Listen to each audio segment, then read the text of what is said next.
મુખ્યમંત્રી ભૂપેન્દ્ર પટેલે અમદાવાદમાં સીઆઈઆઈની વાર્ષિક બેઠકમાં આપી હાજરી. ક્વોલિટી પ્રોડક્ટ અને પેકેજિંગ દ્વારા વિશ્વના બજારોમાં ગુજરાતના ઉદ્યોગોને અગ્રેસર બનાવવા કર્યો અનુરોધ. કહ્યું, ઉદ્યોગોને ગ્રીન એનર્જી આપવાની દિશામાં સરકારના પ્રયાસો. હોળી ધૂળેટીના તહેવાર માટે વતન જતા લોકો માટે એસટી વિભાગે વધારાની 65 ટ્રીપનું કર્યું આયોજન.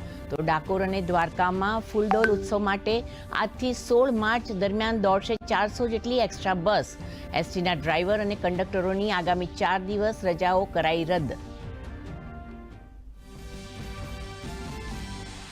કચ્છ જિલ્લાના અબડાસા અને લખપત તાલુકામાં નર્મદાના નીર પહોંચાડવાની પ્રથમ તબક્કાની કામગીરી થઈ પૂર્ણ. તો સાગર ખેડુ સર્વાંગી વિકાસ યોજનાથી સાગર ખેડૂઓને મળી રહી છે પૂરતી વીજળી. વિધાનસભામાં મંત્રીઓએ આપી માહિતી. તો રાજ્યના લોક સાહિત્ય કલાકારોએ આજે વિધાનસભાની લીધી મુલાકાત. છોટાઉદેપુરના બોડેલીના પાણેજ ગામમાં બાળકીની હત્યાનો મામલો. પડોશમાં રહેતા લાલુ તાડવી ભુવાએ અંધશ્રદ્ધાને કારણે બાળકીની કરી હત્યા. બોડેલીના એએસપી ગૌરવ અગ્રવાલે કહ્યું, ઘટનામાં અન્ય કોઈની સંડોવણી ન હોવાનું પ્રાથમિક તારણ.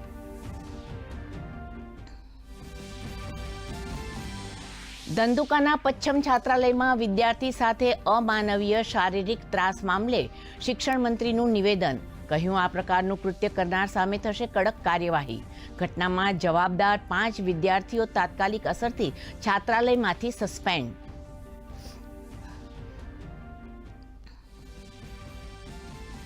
રાજ્યમાં ધોરણ 10 અને 12 સાયન્સની પરીક્ષા પૂર્ણ. કાલથી ઉત્તરવહીઓની ચકાસણીનું કાર્ય થશે શરૂ. તો ખેડાના ડાકોરની ભવન સ્કૂલમાં ધોરણ 10ની બોર્ડની પરીક્ષામાં એકબીજાને કાપલીની આપલે કરતા વિદ્યાર્થીનીઓના સીસીટીવી ફૂટેજ મુદ્દે તપાસનો ધમધમાટ શરૂ. સંસદના બજેટ સત્રમાં વોટર લિસ્ટ અને લોકસભા બેઠકોના સીમાંકન પર ચર્ચા મુદ્દે આજે વિપક્ષનો હંગામો.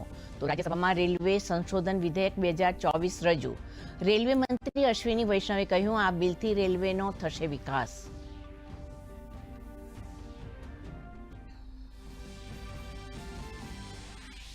કેરી રસિકો આનંદો. પોરબંદરના માર્કેટ યાર્ડમાં 10 દિવસ વહેલી કેસર કેરીની આવક. બરડા પંથકની કેસર કેરીની દેશ વિદેશમાં માંગ. કેસર કેરીના પ્રતિ કિલોના ₹450 થી 711નો ભાવ. વેપારીઓમાં ખુશી.